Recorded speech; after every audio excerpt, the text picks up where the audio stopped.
بسم اللہ الرحمن الرحیم۔ السلام علیکم پیارے دوستوں، جب حضرت امام حسین رضی اللہ تعالی عنہ کو دھوکے سے کوفہ بلا کر بے دردی کے ساتھ شہید کر دیا گیا اور ان کی آل اولاد اور اصحاب کو بھی شہید کر دیا گیا، اس طرح حضرت امام حسین رضی اللہ تعالی عنہ کی شہادت کے بعد اولاد رسول کو قید کر لیا گیا اور نبی کی بیٹیوں کو بے پردہ کر کے کوفہ اور شام کی طرف لے جایا گیا۔ پیارے دوستوں، یزیدی فوج کے بدبختوں نے اہل بیت کی تمام پاک دامن خواتین کے سروں سے دوپٹوں کو اتار دیا اور ان کے پاؤں میں بیڑیاں ڈال کر ان کو قید کر کے لے جایا گیا۔ امام حسین کی شہادت کے بعد بیویوں کو قید کر کے آگے آگے یزید کی فوج خوشیاں مناتی جا رہی ہے اور ناچتی جا رہی ہے، اور پیچھے پیچھے اہل بیت اطہار کی پاک دامن خواتین قید ہو کر آ رہی ہے، اور فوج یزید نے تمام شہیدوں کے کٹے ہوئے سروں کو اپنے نیزوں پر اٹھایا ہوا تھا، اور وہاں میدان کربلا میں حضرت امام حسین رضی اللہ تعالی عنہ اور ان کے اصحاب کے جسم مبارک بغیر سر کے پڑے ہوئے تھے۔ میدان کربلا میں ہر طرف لاشیں ہی لاشیں پڑی تھی۔ پیارے دوستوں، روایات میں آتا ہے کہ 3 دن تک میدان کربلا میں حضرت امام حسین رضی اللہ تعالی عنہ اور آپ کی آل اولاد کی لاشیں بغیر کفن و دفن کے پڑی رہیں۔ چنانچہ 13 محرم 61 ہجری کو جب آس پاس کے لوگوں کو یہ معلوم ہوا کہ یزیدی فوج کا پہرا کم ہو چکا ہے، تو آس پاس کے لوگ نہر فرات سے پانی بھرنے کے لیے آئے۔ بنی اسد کی کچھ عورتیں جب نہر فرات سے پانی بھرنے کے لیے آئیں تو انہوں نے یہ منظر دیکھا کہ میدان کربلا میں ہر طرف لاشیں ہی لاشیں بکھری پڑی ہے، کسی کا بازو کہیں پڑا ہے تو کسی کا جسم کہیں پڑا ہے تو کسی کے پاؤں کہیں پڑے ہیں۔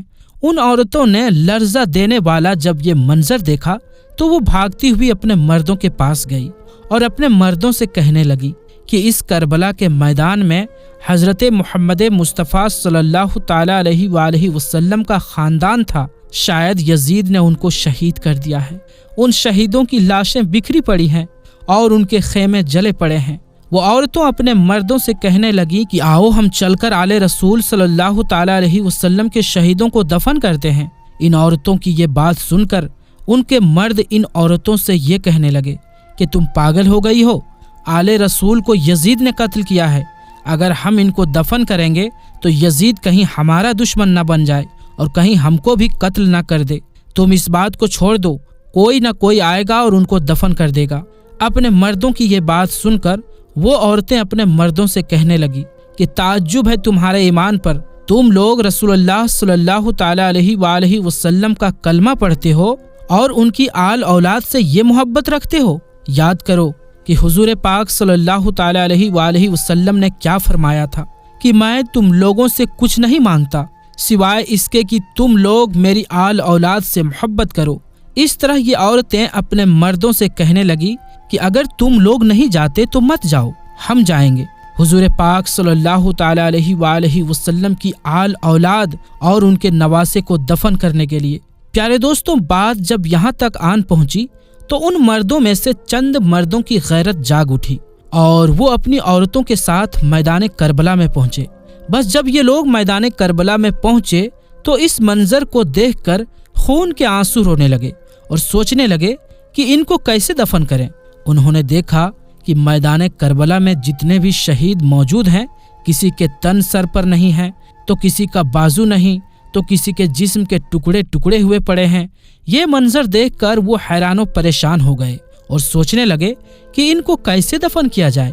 پھر اس کے بعد انہوں نے یہ سوچا کہ ایک بہت بڑی قبر بنائی جائے اور ان کے اندر تمام شہیدوں کو ایک ساتھ دفن کر دیا جائے۔ یہ لوگ شہیدوں کو دفن کرنے کے لیے قبر کھود ہی رہے تھے کہ اچانک سے ایک گھڑ سوار ان کے پاس آیا۔ یہ منظر دیکھ کر یہ لوگ سوچنے لگے کہ شاید کوئی سپاہی ہے۔ یہ لوگ اس سے پوچھنے لگے کہ تم کون ہو؟ تو وہ گھڑ سوار بولنے لگا کہ میں رسول اللہ صلی اللہ تعالی علیہ وآلہ وسلم کے نواسے کا بیٹا زین العابدین ہوں۔